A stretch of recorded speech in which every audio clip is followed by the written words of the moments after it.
మంచి ఫలితాన్ని ఇస్తుంది.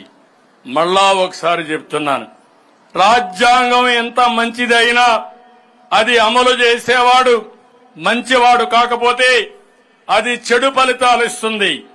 అదేవిధంగా రాజ్యాంగం మంచిది కాకపోయినా అమలు చేసేవాడు మంచివాడైతే మంచి ఫలితాలు ఇస్తుంది. ఇది ఒక రాజకీయ నాయకులకే కాదు, అన్ని రంగాలకు వర్తిస్తుంది. ఈ విషయం మనం గుర్తుపెట్టుకోవాల్సిన అవసరం ఉంది. రాజ్యాంగంతో పాటు ఇప్పుడు పాలకులు మంచివారే కాబట్టి ప్రజలకు 100% మంచే జరుగుతుంది. మంచి చేసే మా ప్రభుత్వానికి మీ ఆశీస్సులు సదా ఉండాలని కోరుకుంటూ మరొక్కసారి మీ అందరికీ 78వ స్వాతంత్ర దినోత్సవ శుభాకాంక్షలు.